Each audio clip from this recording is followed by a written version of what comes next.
نحمده ونصلي على رسوله الكريم اما بعد فقد قال الله تبارك وتعالى في كتابه المبين وهو اصدق الصادقين فاعوذ بالله من الشيطان الرجيم بسم الله الرحمن الرحيم الحمد لله رب العالمين الرحمن الرحيم مالك يوم الدين إياك نعبد وإياك نستعين اهدنا الصراط المستقيم صراط الذين أنعمت عليهم غير المغضوب عليهم ولا الضالين صدق الله مولانا العظيم وصدق رسوله النبي الكريم وبلغنا ونحن من الشاهدين والشاكرين والحمد لله رب العالمين. معزز و محترم حاضرین، حق تعالیٰ کا بے انتہا فضل و کرم ہے کہ اس نے ہمیں سرکار دو عالم صلی اللہ علیہ وآلہ وآصحابہ وسلم کی امت میں پیدا فرمایا اور ہمیں آپ کا امتی ہونے کا فخر عطا فرمایا.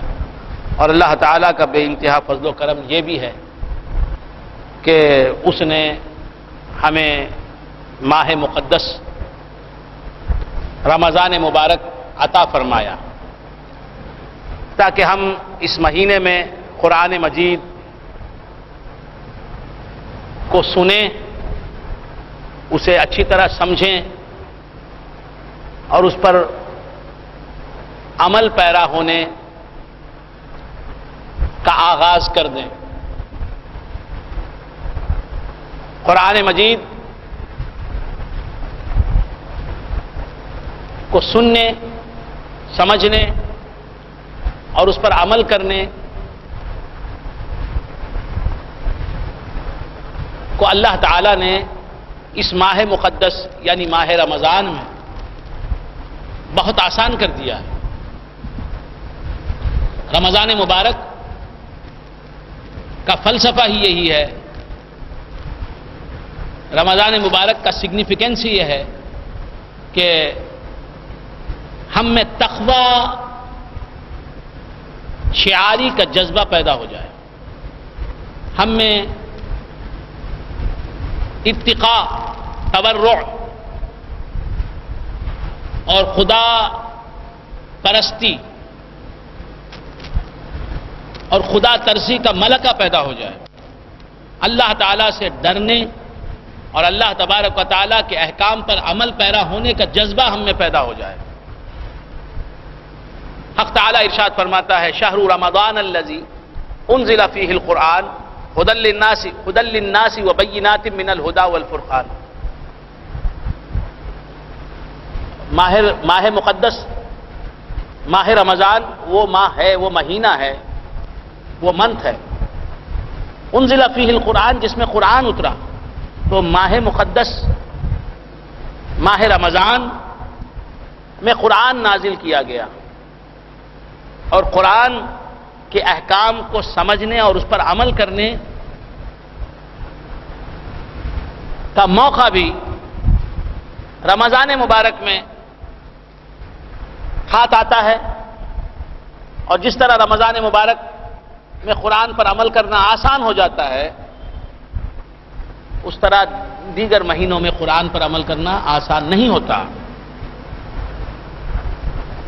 ماہ رمضان میں قرآن نازل ہوا، قرآن مجید نازل ہوا، لہذا قرآن پر عمل کرنا بھی، قرآن کو سمجھنا بھی، قرآن کو سمجھانا بھی رمضان کے مہینے میں بہت آسان ہے. لہذا اس ماہ مقدس کو قرآن سمجھنے، قرآن پر عمل کرنے اور قرآن کی تبلیغ و اشاعت کرنے کے لیے استعمال کیا جائے تو بہت اچھا ہے. حق تبارک و تعالی کا بے انتہا فضل و کرم ہے کہ اس نے ہمیں اس ماہ مقدس کو عطا کر کے ہم پر دین پر عمل پیرا ہونا آسان کر دیا، دین کو سمجھنا آسان کر دیا، اللہ کو راضی کرنا آسان کر دیا، اللہ کے حبیب کا اتباع آسان کر دیا.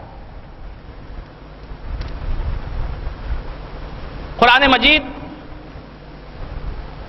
30 پاروں والا ہے، جس طرح میں اکثر عرض کر چکا ہوں، اور اس میں 114 سورتیں ہیں، اس میں 6,666 آیتیں ہیں، 6,666 آیتیں ہیں، 114 سورتیں ہیں، 114 سورے ہیں اور 30 پارے ہیں۔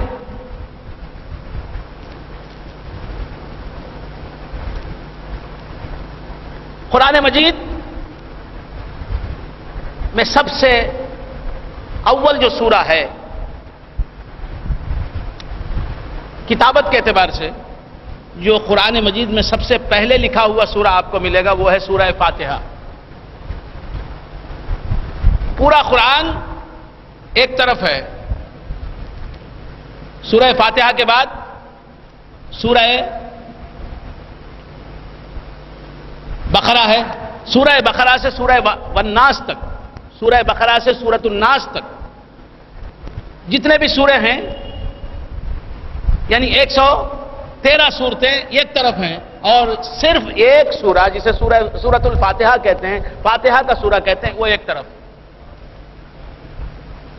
اب آپ دیکھیں، ہر قرآن کو لیں، ہر قرآن مجید، وہ کسی کمپنی سے چھپا ہوا ہو، تاج کمپنی سے یا کسی اور کمپنی سے، ہر دور میں ہر کمپنی سے چھپا ہوا قرآن آپ دیکھیں گے تو اس میں پہلے صفحے میں صرف ایک سورہ لکھا ہوا،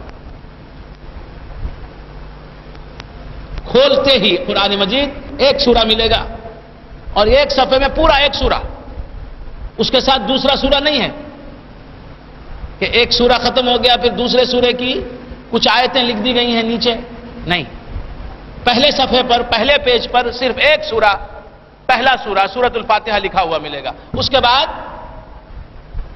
سورۃ البقرہ ہے، سورۃ البقرہ کئی صفحات میں آپ کو ملے گا، 2 پاروں سے زیادہ سورۃ البقرہ ہے، پورے کا پورا الف لام میم سورۃ البقرہ میں گزر جاتا، پھر سیقول کا پورا سورہ بھی، سیقول کا پورا پارا بھی سورۃ البقرہ میں نکل جاتا ہے۔ بہرکیف اللہ تبارک و تعالیٰ نے اس میں یہ حکمت رکھی ہے، قرآن کو لکھنے میں جو حکمت ہے کہ پورا قرآن ایک طرف اور ایک طرف سورہ فاتحہ، یہ بتا رہا ہے کہ سورہ فاتحہ میں پورے قرآن کے مضامین موجود ہیں۔ جس نے سورہ فاتحہ پڑھا اس نے گویا پورا قرآن پڑھا، جس نے سورہ فاتحہ سمجھا اس نے گویا پورا قرآن سمجھا، جسے سورہ فاتحہ پر عمل کرنا نصیب ہوا اسے بلا شبہ پورے قرآن پر عمل کرنا نصیب ہوا، جسے سورہ فاتحہ کے اسرار و حکم اور معارف اور دقائق اور غوامض اور حقائق معلوم ہو گئے، اسے پورے قرآن کے غوامض و حقائق و معارف کا علم حاصل ہو گیا۔ تو جو کچھ پورے تمام سوروں میں موجود ہے، جو کچھ معانی، جو کچھ مضمرات، جتنے اسرار، جتنے حکم، جتنے مفاہیم، جتنے مضامین پورے قرآن میں موجود ہیں، جتنے مسائل، جتنے دقائق، جتنے حقائق پورے قرآن میں موجود ہیں، وہ سب کے سب سورۃ الفاتحہ میں موجود ہیں۔ 6,666 آیتوں والا قرآن، اتنے بڑے قرآن میں جو کچھ بھی لکھا ہوا ہے، جو کچھ بھی پیغام ہے، جو کچھ بھی اسرار ہیں، 7 آیتوں والے سورہ فاتحہ میں وہ سب کچھ ہے۔ قرآن میں جو بھی نصیحتیں ہیں سورہ فاتحہ میں موجود، اس میں جو اسرار ہیں، جو غوامض ہیں، جو علم ہے، جو اسرار ہیں، جو حقائق و دقائق ہیں، جو معارف ہیں، جو حکمتیں پوشیدہ ہیں، وہ سب کی سب سورہ فاتحہ میں موجود ہیں۔ پورا سورہ فاتحہ، پورا قرآن سورہ فاتحہ میں موجود ہے، اور پورا سورہ فاتحہ بسم اللہ الرحمن الرحیم کی آیت میں موجود ہے، اور پوری آیت بسم اللہ الرحمن الرحیم کی ایک بسم اللہ الرحمن الرحیم کی بے میں موجود ہے، اور بسم اللہ الرحمن الرحیم کی بے اس بے کے نقطے میں موجود ہے۔ پورا قرآن ایک نقطے میں موجود ہے. اسی لیے کہتے ہیں کہ العلم نقطۃ، العلم نقطہ، ولا رطب ولا یابس الا فی کتاب مبین، ولا رطب ولا یابس الا فی کتاب مبین. نہیں ہے کوئی خشک، نہیں ہے کوئی تر، ہر خشک و تر، ہر چیز کا بیان قرآن میں موجود ہے. ہر علم قرآن میں موجود ہے، ہر علم قرآن میں موجود ہے، وہ دنیاوی علم ہو یا دینی علم ہو، قرآن میں موجود ہے، اپنی تمام تفصیلات کے ساتھ، اپنی تمام گہرائیوں کے ساتھ، اپنی تمام گہرائیوں کے ساتھ، اپنی تمام وسعتوں کے ساتھ، اپنی تمام حکمتوں کے ساتھ، اپنی تمام پرتوں کے ساتھ، اپنی تمام تہوں کے ساتھ. ہر علم، ہر فن، ہر نقطہ، ہر راز، ہر گیان قرآن میں موجود ہے. قرآن سے باہر جو کچھ بھی ہے اس کا علم قرآن میں موجود ہے، اور وہ علم پورے کا پورا سورہ فاتحہ میں موجود ہے. تفصیلاً قرآن میں موجود ہے، اور اجمالاً قرآن صرف 7 آیتوں والے سورہ فاتحہ میں موجود ہے. اور پورا سورہ فاتحہ بسم اللہ الرحمن الرحیم کی ایک آیت میں موجود ہے. پورا سورہ فاتحہ جو اسرار و حکم رکھتا ہے اپنے اندر، جو غوامض رکھتا ہے، جو معانی اور مفاہیم رکھتا ہے، جو مضمرات رکھتا ہے، وہ ایک بسم اللہ الرحمن الرحیم میں موجود ہے. اور وہ بسم اللہ الرحمن الرحیم کی آیت، بسم اللہ الرحمن الرحیم کی آیت شروع ہو رہی ہے بے سے، لفظ بے سے، حرف بے سے، اس بے میں موجود ہے. اور وہ بے بسم اللہ الرحمن الرحیم کی نقطہ بے میں موجود ہے. میرے 8ویں دادا پیر حضور شاہ کمال علیہ الرحمت اور رضوان فرماتے ہیں کہ الحمد بیچ قرآن، الحمد بیچ قرآن، الحمد سے مراد سورہ فاتحہ، سورہ فاتحہ کے بیچ پورا قرآن موجود ہے. یعنی سورہ فاتحہ میں پورا قرآن موجود ہے، پورے قرآن کے مفاہیم و مضمرات موجود ہیں، پورے قرآن کے مضامین موجود ہیں، معانی موجود ہیں، اسرار اور حکم موجود ہیں، احکام موجود ہیں. الحمد بیچ قرآن، الحمد بسملہ میں، بسملہ کہتے ہیں بسم اللہ الرحمن الرحیم کی آیت کو. الحمد بیچ قرآن، الحمد بسملہ میں، بسم اللہ مندرج ہے در نقطہ بائے بسمی. پورا قرآن سورہ فاتحہ میں موجود ہے، الحمدللہ رب العالمین کی صورت میں سورہ فاتحہ میں موجود ہے. اور سورہ فاتحہ بسم اللہ الرحمن الرحیم کی آیت میں موجود ہے، اور بسم اللہ الرحمن الرحیم کی آیت بائے بسم اللہ میں موجود ہے، بسم اللہ الرحمن الرحیم کے بے میں موجود ہے، اور وہ بے نقطے میں موجود ہے. اسی لیے کہا گیا العلم نقطۃ، علم ایک نقطہ ہے، علم ایک نقطہ ہے. اور کائنات بھی نقطے ہی سے آغاز ہوتا ہے. کائنات میں آپ کو معلوم ہے اچھی طرح، میں نے یہ مضامین شاید پہلے بھی بیان کر دیے. یہ قرآن آپ دیکھ رہے ہیں کتنی آیتوں والا ہے، کیا کیا مضامین ہیں، کیا کیا گفتگو کرتا ہے، کیا کیا بیان ہے اس میں. یہ قرآن، یہ آیات قرآنی، آیات جو لکھی ہوئی ہیں قرآن مجید کی، ان آیتوں کو آپ دیکھ رہے ہیں کہ حروف سے بنی ہوئی ہیں آیتیں. آیتیں کیا ہیں؟ الفاظ کا مجموعہ آیت ہوتی ہے. آیت جو ہوتی ہے سمجھیے کہ ایک جملہ ہوتا ہے، ہر آیت ایک جملہ ہے، ایک سینٹنس ہے. اور سینٹنسز کریٹ ہوتے ہیں ورڈز سے. ورڈز کے مجموعے کو آپ سینٹنس کہیں گے، کئی الفاظ کے مجموعے کو ایک آیت کہیں گے، ایک جملہ کہیں گے. تو اس طرح قرآن کے جو جملے ہیں، جو آیتیں ہیں، قرآن کا ہر جملہ آیت سمجھیے اسے. تو قرآن کے جو جملے ہیں، جو سینٹنسز ہیں، وہ کریٹ ہوتے ہیں ورڈز سے. ذالکا ایک ورڈ ہے، الکتاب ایک ورڈ ہے، لا ریبا، لا ایک ورڈ ہے، ریبا ایک ورڈ ہے، فیہ ایک ورڈ ہے. تو کئی ورڈ سے جملے بنتے ہیں. ورڈز مل کر جملہ بنتا ہے، اور ورڈ جو بنتا ہے، لفظ جو بنتا ہے، وہ کئی حرف، کئی حروف کے ملنے سے بنتا ہے، حروف کے اشتراک سے ایک لفظ بنتا ہے جسے ورڈ کہتے ہیں انگریزی میں۔ تو حرف ایک سے زیادہ جمع ہو جاتے ہیں تو لفظ کی صورت اختیار کر لیتے ہیں، ورڈ کی صورت اختیار کر لیتے ہیں۔ لیٹر، حرف، کئی لیٹرز ایک ورڈ بن جاتا ہے۔ چیزیں بہت ضروری ہیں سمجھنے میں، قرآن کو سمجھنے میں۔ تو عرض کر رہا تھا کہ لیٹر جسے حرف کہتے ہیں، کئی لیٹرز مل کے ایک ورڈ بنتا ہے، کئی حرف مل کے ایک لفظ بنتا ہے، کئی لفظ مل کے ایک سینٹنس، ایک جملہ بنتا ہے۔ اور لیٹر بنتا ہے ایک نقطے سے، ایک پوائنٹ سے۔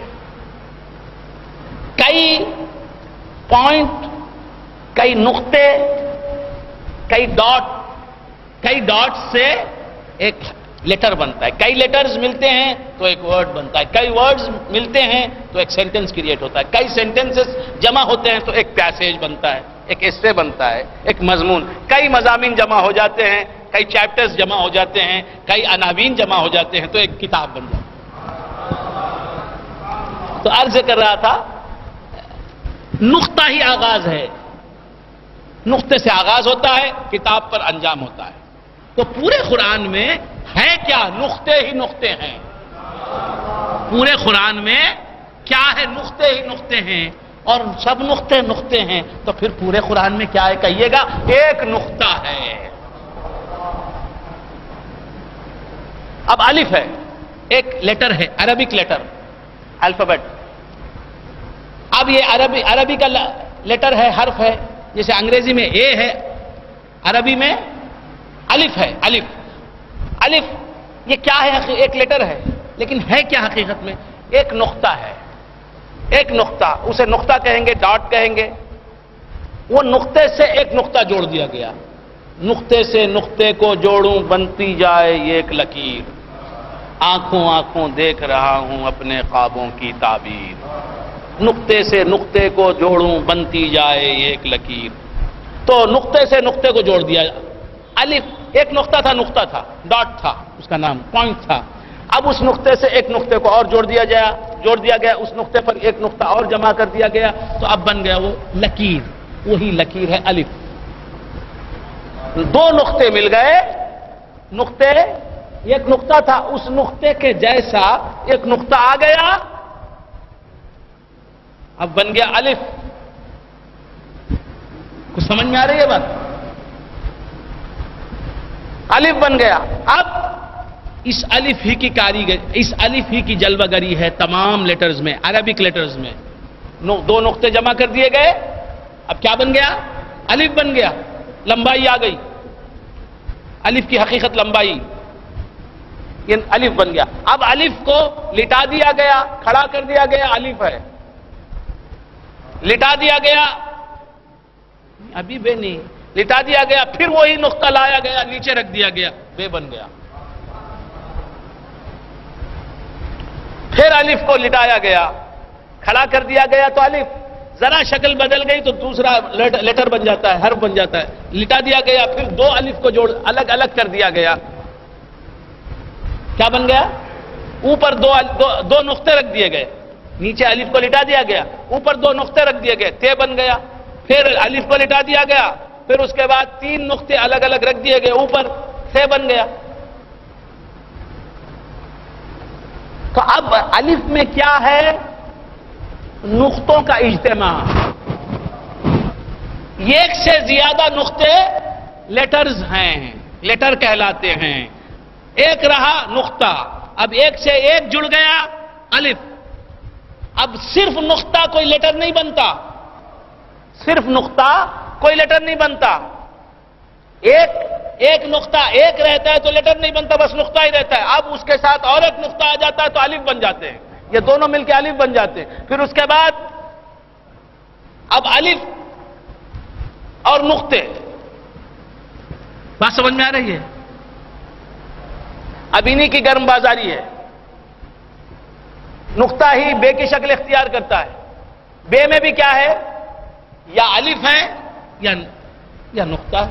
الف اور نقطہ ہے. تے میں الف ہے اور دو نقطے ہیں. سے میں الف ہے. تو معلوم یہ ہوا کہ تمام alphabetical letter, Arabic alphabetical letters میں کیا ہے؟ یا نقطہ ہے یا الف ہے. نقطہ ہے یا الف ہے. جیم میں کئی نقطے جمع کر دیے گئے تو جیم بن گیا، پھر بیچ میں ایک نقطہ. بات سمجھ میں آ رہی ہے؟ تو نقطہ کیا ہے؟ ذات وحدت، ذات مطلق، احدیت. نقطہ سو ذات مطلق، حرف الف سو وحدت، الفاظ اور عبارت یہ ممکنات دیکھا. تو جب تک وہ احدیت میں رہتا ہے وہ اکیلا ہے. وحدت میں آتا ہے تو حقیقت محمدی بھی ساتھ آ جاتی ہے، مل جاتی ہے. پھر اس کے بعد واحدیت کے مرتبے میں آ کے ساری کائنات کو جلوہ کر دیتا ہے. تو خیر بندگان خدا، ابتدا وہی ایک نقطہ ہے، وہی ایک نقطہ ہے. اور اس نقطے کے ساتھ اس کے جیسا، اس سے اس کا مظہر اتم آ گیا تو پھر الف کہلایا. پھر وہاں سے آغاز ہے احدیت، وحدت، واحدیت، ارواح، امثال، اجسام میں اسی کی جلوگری ہے. نقطہ سو ذات مطلق، حرف الف سو وحدت، الفاظ اور عبارت یہ ممکنات دیکھا. تو خیر بندگان خدا عرض کر رہا تھا العلم نقطہ، ایک نقطہ ہی ہے. تو پورے قرآن کو اگر آپ دیکھنا چاہتے ہیں تو بسم اللہ کے بے کے نقطے میں دیکھ لیں. نقطہ ہی آغاز ہے. ہر چیز کا نقطہ، ہر چیز کا مبدا جو ہے وہی ذات مطلق ہے. نقطہ جس طرح تمام عبارتوں، پوری کتاب کا مبدا ہے، اسی طرح ساری کائنات میں ایک ذات ہی جلوگر ہے. اللہ تعالیٰ سمجھنے کی توفیق میں رحمت فرمائے. بات پھر اسرار کی طرف چلی گئی. بسم اللہ الرحمن الرحیم. تو بندگان خدا، یہ سورہ فاتحہ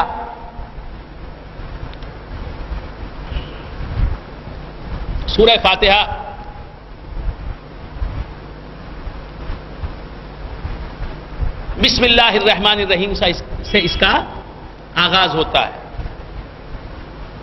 اس کا آغاز کہاں سے ہوتا ہے؟ بسم اللہ الرحمن الرحیم سے آغاز ہوتا ہے. تو بسم اللہ الرحمن الرحیم میں آپ نے دیکھا کہ بائے بسم اللہ میں کیا راز پوشیدہ ہے اور نقطے میں کیا راز پوشیدہ ہے.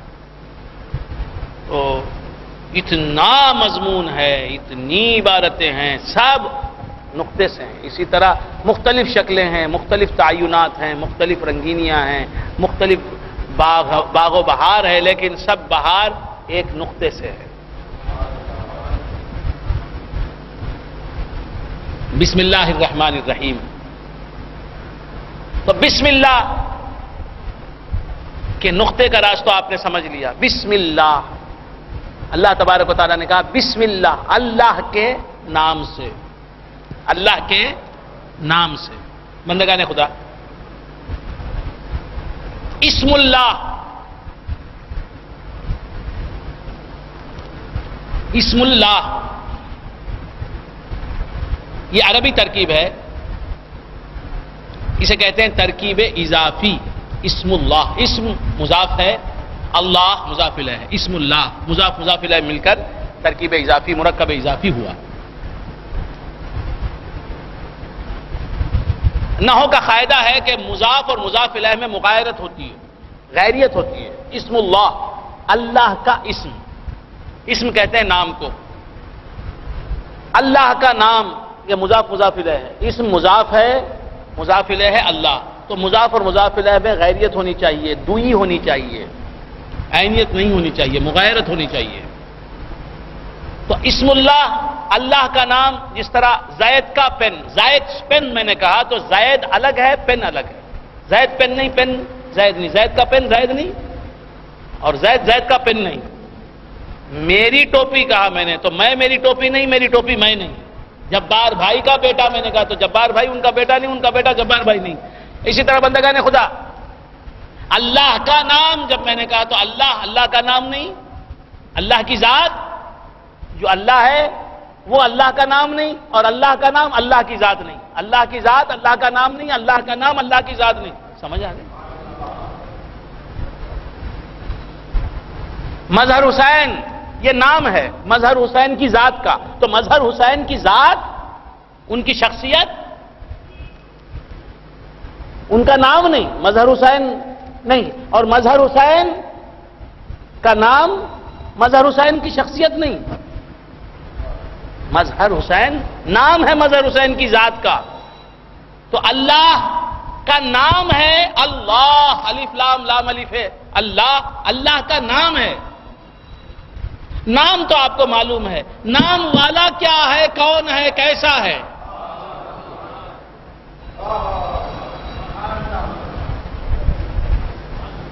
جاننا ضروری ہے نہیں؟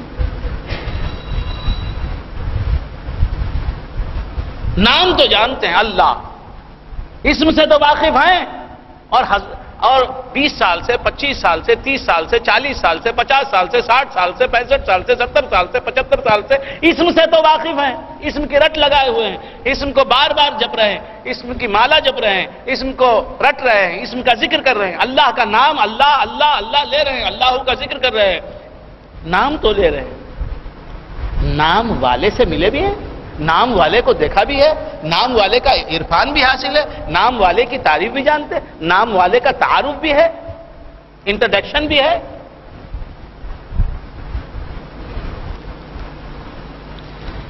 کون ہے وہ اللہ؟ اللہ اللہ کی ذات نہیں، اللہ کی ذات اللہ نہیں، اللہ کی ذات اللہ کا نام نہیں۔ میری ذات میری ذات ہے، میرا نام میری ذات کا نام ہے، اسی طرح اللہ کی ذات کا نام ہے اللہ۔ نام الگ ہوتا ہے، نام والا الگ ہوتا ہے، اللہ نام والا ہے، اللہ مسمى ہے، نام والا ہے۔ اللہ کا نام اللہ نہیں، اللہ کا نام اللہ ہے، لیکن اللہ کا نام اللہ نہیں، یعنی اللہ کی ذات اللہ کا نام نہیں۔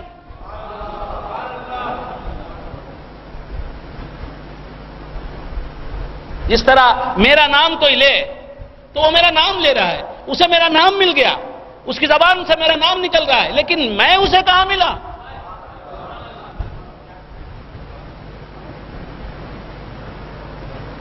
اللہ تعالیٰ ان باتوں کو سمجھنے کی ہمیں توفیق عطا فرمائے۔ آپ سمجھ رہے ہیں؟ دلی ایک شہر ہے، دلی جو ایک شہر تھا، عالم میں انتخاب، رہتے تھے منتخب ہی جہاں روزگار کے،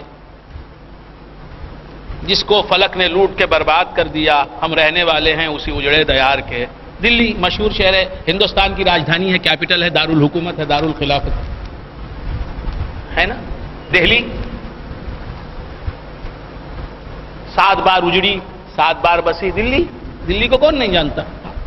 ہم ہندوستان کے رہنے والے ہیں، ہندوستانی ہیں، انڈین ہیں، اور انڈین جو بھی ہوگا اس کی وہ اپنی راجدھانی کسے مانتا ہے؟ دہلی کو مانتا ہے نا۔ تو عرض کر رہا تھا، دلی ایک شہر ہے، ایک سٹی ہے، اور کیپٹل سٹی ہے۔ وہ کیپٹل سٹی کا نام، اس کیپٹل سٹی کا نام دلی ہے یا دہلی ہے؟ انگریزی میں دہلی ہے نا۔ تو نام دہلی کا دہلی نہیں ہے نا، دہلی کا شہر ایک ہے، اس کا نام ایک ہے، سمجھ رہے ہیں نا آپ؟ بمبئی کا نام بمبئی ہے، پھر میں کہتا ہوں کہ بمبئی کا نام بمبئی نہیں، پھر میں کہتا ہوں کہ بمبئی کا نام بمبئی نہیں، بمبئی کا نام بمبئی کا نام ہے، بمبئی بمبئی ہے، بمبئی یعنی شہر جو ہے بمبئی کا وہ ایک الگ ہے، اس کی حقیقت اور ہے، اور بمبئی نام جو ہے بامبے، اس کی حقیقت الگ ہے، نام اور ہوتا ہے، نام والا اور ہوتا ہے، اسم اور ہوتا ہے، مسمى اور ہوتا ہے نا۔ بمبئی بمبئی بمبئی بمبئی آپ نے وظیفہ شروع کر لیا تو بمبئی میں پہنچ جائیں گے آپ۔ ایک ہوتا ہے دودھ پیڑا، ایک ہوتا ہے دودھ پیڑا، اور ایک ہوتا ہے دودھ پیڑا، ایک ہوتا ہے دودھ پیڑے کا نام، دودھ پیڑا جو زبان سے ادا کیا جاتا ہے، دودھ پیڑا اس کا نام. ایک ہوتا ہے دودھ پیڑے کی حقیقت، اس کی ذات، اس کا جرم. سمجھ میں آ رہی نا؟ اب برکت صاحب کو خواہش ہوئی، رمضان کا مہینہ ہے، اب افطار میں دودھ پیڑا چاہیے کھانا. انہوں نے چاہا افطار میں دودھ پیڑا کھانا چاہیے. اب بیٹھ گئے اپنے گھر میں تسبیح لے کر، دودھ پیڑا دودھ پیڑا دودھ پیڑا دودھ پیڑا دودھ پیڑا دودھ پیڑا دودھ پیڑا دودھ پیڑا دودھ پیڑا دودھ پیڑا دودھ پیڑا دودھ پیڑا دودھ پیڑا. اب یہ 70 لاکھ بار بھی دودھ پیڑا پکارتے رہیں گے، حلق سوکھ جائے گی. روزے کا حال کیا ہوگا وہ جانتے ہیں، ان کا کیا حال ہوگا. لیکن دودھ پیڑا نہیں ملے گا، کیونکہ نام ہے ان کے پاس، نام والا نہیں ہے. تو نام رکھنے سے نام والا نہیں ملتا. بات سمجھ میں آ رہی ہے؟ مظہر حسین صاحب سے میں ملنا چاہتا ہوں. مظہر حسین صاحب بازو گلی میں ہیں. مظہر حسین صاحب میرے ہی محلے میں رہتے ہیں، دوسری گلی میں، 5 منٹ کا راستہ نہیں ہے مشکل سے، واکیبل ڈسٹینس ہے میرے میں ان میں. میں ان کے گھر پہنچ سکتا ہوں، لیکن میں نہیں جانا، میں ان کے گھر جانا نہیں چاہتا. وہ گھر پر ہے موجود، اتوار کا دن ہے، لیکن میں ان کے گھر جانا نہیں چاہتا. یہیں بیٹھ کے مظہر حسین صاحب سے ملنا چاہتا ہوں. مظہر حسین مظہر حسین مظہر حسین مظہر حسین. ابے مالا جبتا جاؤں تو مظہر حسین مل جائیں گے کیا؟ چائے پینا چاہتے ہیں شوکت علی، بازو ہوٹل ہے، سامنے ہوٹل ہے، جائیں چائے پئیں حمیدیہ میں. پینا نہیں چاہتے، گھر میں بیٹھ کے چائے چائے چائے چائے چائے چائے چائے 70 لاکھ بار بھی کہہ رہیں گے.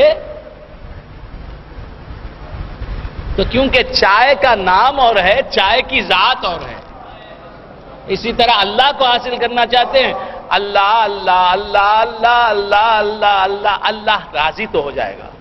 اللہ راضی ہو جائے گا آپ کے بار بار اسے یاد کرنے سے. اللہ ثواب تو دے گا. ارے بڑی چیز ہے اللہ کی رضا، سب سے بڑی چیز ہے اللہ کی رضا.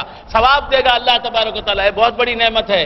دنیا میں بھی آپ راحتیں ملیں گی، جنت کی بھی آسائشیں ملیں گی، بہت اچھی چیز ہے. اللہ کا نام لینا چاہیے، لیکن اللہ کی ذات سے قریب نہیں ہو سکیں گے آپ. اللہ ملے گا نہیں.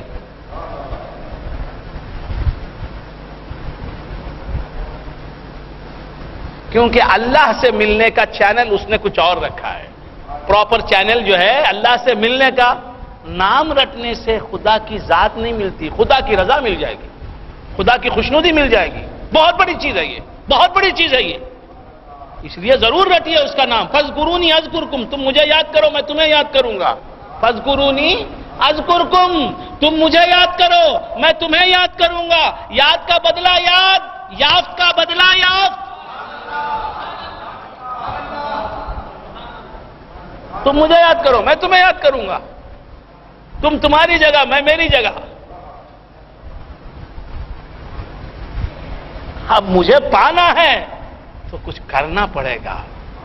والذین جاہدوا فینا لنہدینہم سبلنا، جن لوگوں نے ہم میں کوشش کی وہ ان کو ہم اپنے راستے دکھاتے. تو خیر بندگان خدا، اب اللہ تبارک و تعالیٰ کو پانا ہے تو اللہ کہاں ہے یہ جاننا ہے نا. دودھ پیڑا دودھ پیڑا دودھ پیڑا یہ رٹ لگایا، ہمارے رٹ لگائی کس نے؟ برکت صاحب نے. سحری سے لے کے افطاری تک ایک دودھ پیڑا ملا کیا نظر تک نہیں آیا. میں نے کہا بھائی یہ کیا کر رہے ہو، اس کا کیا ثواب ہے؟ نہ ثواب ہے، نہ دنیا کا فائدہ نہ دین کا فائدہ. کیا کر رہے ہو تم؟ نہیں مجھے دودھ پیڑا چاہیے. ارے جاؤ سیدھے جاؤ، سامنے ہاسپٹل ہے، رائی پیٹا ہاسپٹل، اور ایسے ہی سیدھے چلے جاؤ. بس سمجھ میں قبرستان ملے گا، سیدھے چلے جاؤ. لیفٹ میں پلٹو، جانی جہاں خان روڈ ہے، سیدھے چلے جاؤ. ہاں روڈ کے اینڈ پر جو ہے پولیس اسٹیشن ملے گی، ذرا اور آگے نکل جاؤ. فقیر صاحب اسٹریٹ کے کارنر پر بادشاہ حلوہ والا ہے، وہاں آپ کو کیا مل جائے گا جناب؟ دودھ پیڑا. وہاں جاؤ بولو دودھ پیڑا چاہیے، فوراً حاضر ہو جائے گا. بات سمجھ میں آ رہی ہے؟ میں نے کیا کیا؟ بس راستہ بتایا. اب اس راستے پر عمل کرتے ہی دودھ پیڑا ہاتھ میں ہے.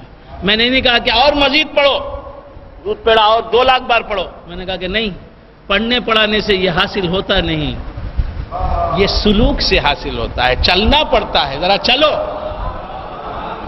چلو، اپنی منزل چھوڑو، میں جس طرح کہتا ہوں کرو، کرنا پڑے گا مگر بہت جلد منزل مل جائے گی، تھوڑی سی محنت پر بڑا اجر ملے گا، بڑا مقام مل جائے گا، تمہارا مقصود تمہیں ہاتھ لگے گا۔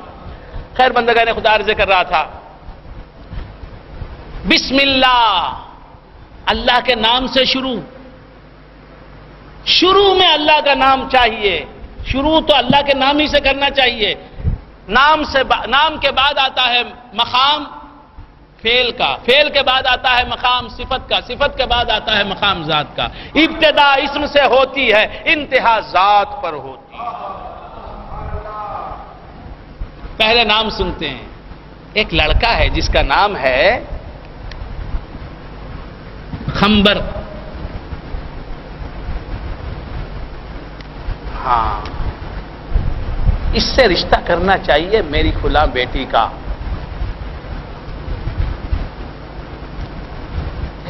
ایک لڑکا ہے جس کا نام ہے مکہ، اسے داماد بنانا چاہیے، مکہ محمد مکہ۔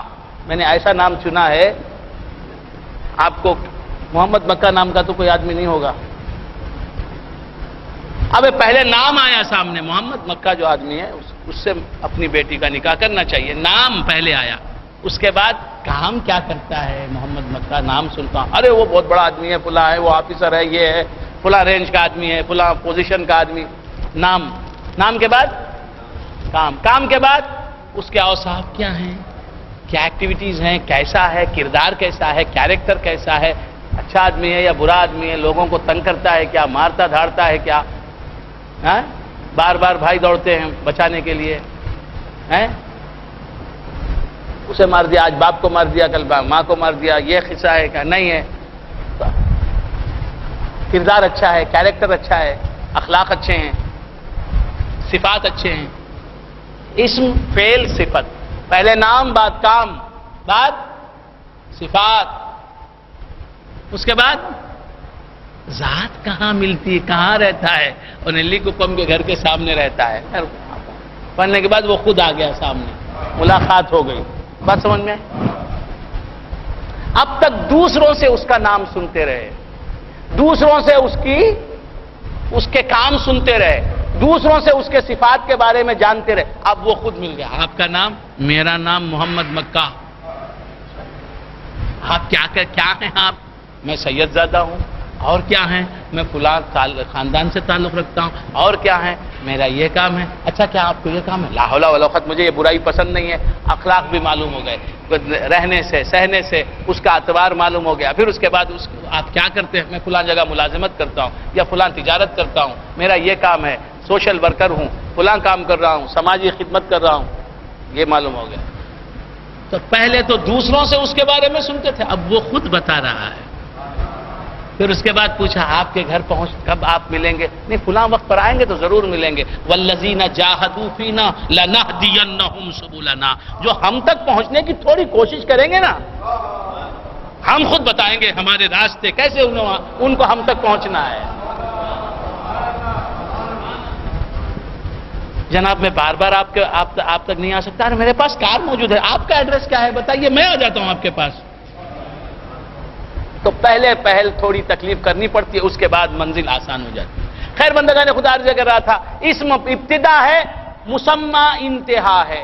ہر اسم سے آپ مسمى تک پہنچتے ہیں، اللہ کا نام بس نام تک رکھتے ہیں، مسمى تک نہیں پہنچتے، یہ کیا بات ہے؟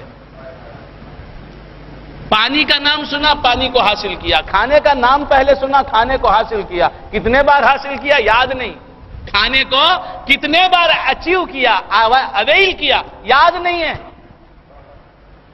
بات سمجھ میں آ رہی ہے؟ ہر چیز کا نام سنتے ہیں تو ذات کو پانے کے بعد ہی دب لیتے ہیں، اور اللہ کا نام سنا، کہاں پایا اللہ کو؟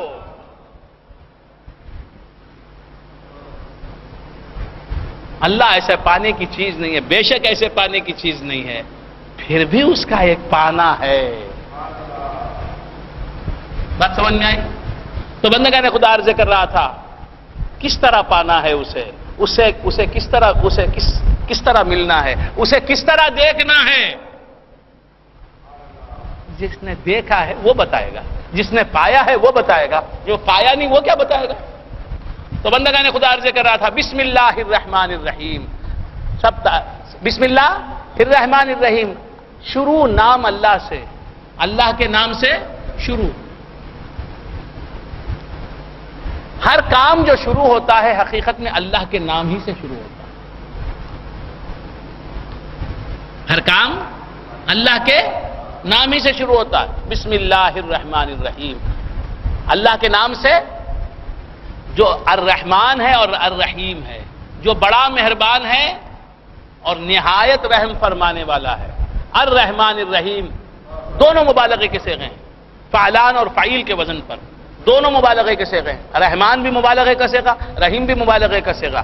رحمان میں بھی رحم ہے، رحمت ہے، رحیم میں بھی رحم ہے، رحمت ہے۔ رحمان میں بھی رحم ہے، رحیم میں بھی رحمت ہے۔ بسم اللہ شروع اللہ کے نام سے، جو رحمان ہے بہت رحم کرنے والا، اور رحیم ہے نہایت رحم کرنے والا، بہت رحم کرنے والا، نہایت رحم کرنے والا۔ مطلب کیا؟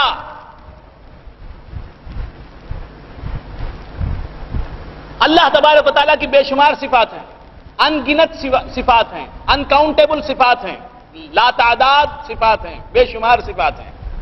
صفات، ایٹریبیوٹس، کوالٹیز، اللہ تبارک و تعالیٰ کے کمالات، اللہ تعالیٰ کی ذات کے کمالات بے شمار ہیں۔ اس کی ذات لامحدود، اس کی صفات اعداد و شمار کی قید میں آنے والی نہیں۔ اس کی صفات 1000 ہیں، 2000 ہیں، 50,000 ہیں، نہیں۔ سمندر کی ریگ کے ذرے متناہی ہیں، اللہ کی صفات متناہی نہیں۔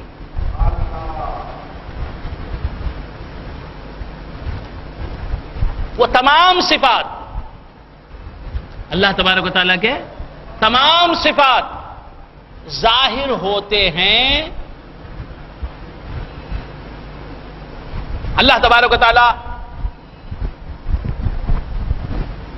اللہ تبارک و تعالیٰ کریم ہے، اللہ تبارک و تعالیٰ خالق ہے، اللہ تبارک و تعالیٰ خالق ہے، پیدا کرنے والا، پیدا کرنے کی صفت اس میں موجود ہے، صفت خالقیت اس میں موجود ہے۔ اللہ تبارک و تعالیٰ مصور ہے، صورت بنانے کی صفت اس میں موجود ہے، مصوریت کی صفت اس میں موجود ہے، تصویر اس کا کام ہے، صورت دینا، اعضاء و جوارح دینا، صورت شکل بنانا بندوں کی اس کا کام ہے، مصور وہ ہے، مصوریت اس میں موجود ہے، خالقیت اس میں موجود ہے۔ اللہ تبارک و تعالیٰ معز ہے، عزت دینا اس کی صفت ہے، اللہ تبارک و تعالیٰ مذل ہے، ذلیل کر دینا اس کی صفت ہے، اللہ تبارک و تعالیٰ باعث ہے، اللہ تبارک و تعالیٰ باعث ہے۔ انبیاء علیہ السلام کو مبعوث کیا، اس نے بھیجا انبیاء کو ہماری ہدایت کے لیے، یہ باعثیت کی صفت اس میں موجود ہے۔ اللہ تبارک و تعالیٰ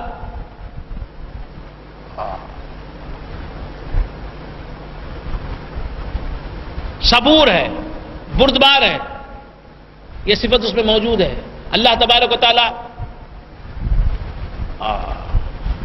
مغنی ہے، اللہ تبارک و تعالیٰ مغنی ہے، اللہ تعالیٰ غنی کرنے والا ہے، وہ خود غنی تو ہے ہی، فقیروں کو غنی کرنے والا۔ اور ایک بات دیکھیں ذرا، فرماتا ہے اللہ غنی وانتم الفقراء، یہ بھی قرآن ہے۔ اللہ کیا ہے؟ اللہ غنی، اللہ غنی ہے، وانتم الفقراء، اور تم سب فقیر ہو، ہم فقیر ہیں۔ پھر فرماتا ہے کہ میں مغنی ہوں، میں غنی کرنے والا ہوں۔ اغناہم اللہ من فضلہ، اللہ تعالیٰ نے ان کو غنی کر دیا اپنے فضل سے، غنی کرتا ہے پھر کہتا ہے تم فقیر ہو، فقیروں کو غنی کر کے بھی کہتا ہے کہ تم دوسروں کے اعتبار سے تو غنی ہو، میرے اعتبار سے تم فقیر ہو، میں ہی غنی۔ بندگان خدا عرض کر رہا تھا کہ اللہ تبارک و تعالیٰ مغنی ہے،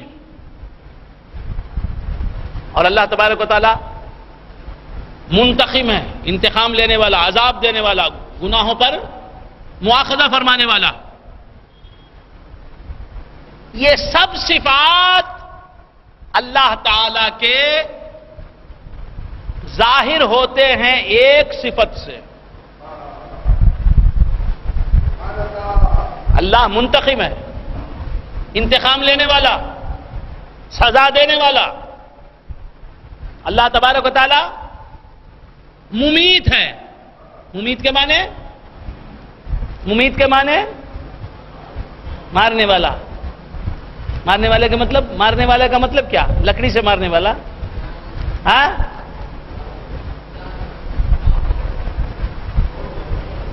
موت دینے والا، مار ڈالنے والا.